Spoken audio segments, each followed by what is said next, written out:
ทาปริปุญญังเวทันทาปริสุทธังสังฆาริตังพรหมจารียังจาริโตยานินาหันเตสมาสงโฆหะเรตวะโอตาคานิวัคคานิอัจฉาเตตวะอาจารสมะอานาจาริยังอัปปะเจยัง The house of life.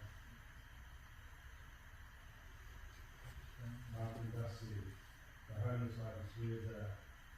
It's not easy living in the house of life, to live a fully perfected holy life, purified and polished of it, on each side. Suppose I were to shave my head, put on the white version of the Anagarika, and go forth from the house of life into homelessness.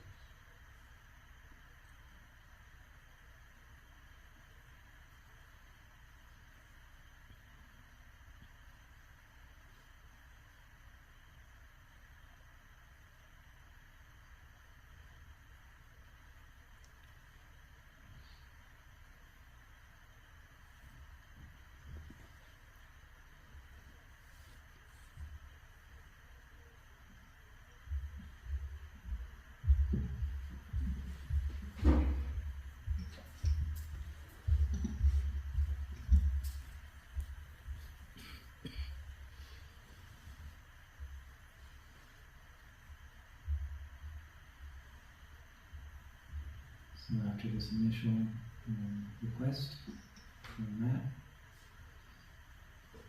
he will be helped into his white clothes, and the jacket and the trousers are easy, and the wrap is not so easy. That's why he needs help. It takes a while to get used to it. And this phrase that the longer phrase that Matt recited is very traditional. It goes right back. It's in the suttas and in the scriptures. It's been adapted a little bit because the original phrase in the Pali scripture language, it talks about the ochre robe. Shave the head and hair and beard and don the robe, the ochre robes. But because this is different, going into the white, we did adapt it. Finally, it got pointed out after many years that it still said ochre even though we were going to white, so we corrected that. It's a little minor detail, but it's important. But it's a powerful old phrase, it's an ancient phrase. It's been recited millions of times, read millions of times. And that intention of we give up this is a 1-year commitment, and of course, if it's seriously not working, then of course nobody has to stay. We're not some sort of cult where we lock people in. It's people are all here voluntarily, but it's a 1-year intention, which is it has proved to be very valuable because, as we know, we can want to do something, get very inspired by something, and then when we actually get into it, it's always going to be different than we think it's going to be. Okay, I think it's safe to say it'll always be different.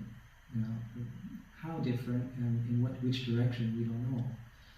So, for instance, when I remember writing for myself, when I wrote to a Bhayagiri monastery in California, where I began monastic life, I wrote to the co-abbot, Ajahn Pasana Ajahn were the abbots at that time. And Ajahn was away. Pasana wrote back to me and he said, we know you well. You've been coming here for years. You've been going to different monasteries in our tradition, in England and places, and coming here in California. He says, I just want to give you a heads up. He says, whatever you think it's going to be like, it's not going to be like that. And it's been good advice or a good reminder. Of course, I think we all can probably figure that out, but it's been a really good reminder throughout my life, is that whenever I'm about to embark on something which is quite different, and I can see my mind thinking about what it's going to be like, is that I remember that phrase. Whatever I think it's going to be like, it's going to be different.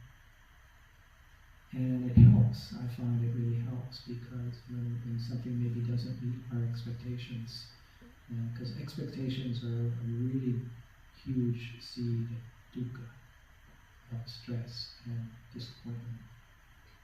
And the more we expect things to be in a certain way, and it doesn't mean that we should never have expectations, but we should just hold them just a little bit more lightly than often, at least in my own case, certainly do or did. And so I'm not really, I haven't had a chance to explore, or even, I might not even ask Matt what his expectations are, but whatever we think it's going to be like, it will be different. It might be better, it might be worse, but it might be neither better nor worse, but it will be different, just different. And making a one-year commitment, I like to use the image, I don't know exactly whether it works well as an image, but it's like, when you get on the roller coaster at the beginning, you buckle up, right? They make you buckle up, and some of it's going to be fun, some of it's going to be scary, some of it's going to be whatever. You might feel sick, you might go upside down, some of it'll be boring. Oh, this bit's a bit boring. Come on, let's get up there and do something exciting. But we always keep our seatbelt on, and we stay on it until the end of the ride. Don't stand up, don't stick your arms out. Stay on the ride. When we get to the end, get off the ride. Now, Anagarika, some of it's going to be fun, some of it's going to be not fun, some of it might be, bring up negative feelings or difficulty. It might go completely smoothly, but just to make that 1 year commitment, that's our seatbelt. Because during our year, it also changes, our routines change quite radically. We have a winter retreat for 3 months, we have the rains retreat coming up soon, the summer retreat. We have festivals, we have times when it's really quiet, we have times when there's no work, and it's good that we don't attach to any one of those, but we just stay with the program and experience, because it's safe, it's totally safe here. Everybody here comes to do good. We're in a safe space to experience the unwanted, to experience liking and disliking, because if we can transcend liking and disliking, this is the end of suffering. The end of suffering is not about just getting things the way we like it, the way we want it. That's because even if we do manage to do that, it's very temporary, and we tend to end up guarding that in a way that is at least mildly stressful. And so if we can transcend liking and disliking, if we can transcend pleasure and pain, we can experience those things and not suffer. And that's the program of the Buddha. And so Matt's putting himself into this for a year, and so that he can train in this form to realize the end of suffering. That's the program. So I see Matt is ready, so please continue with the ceremony.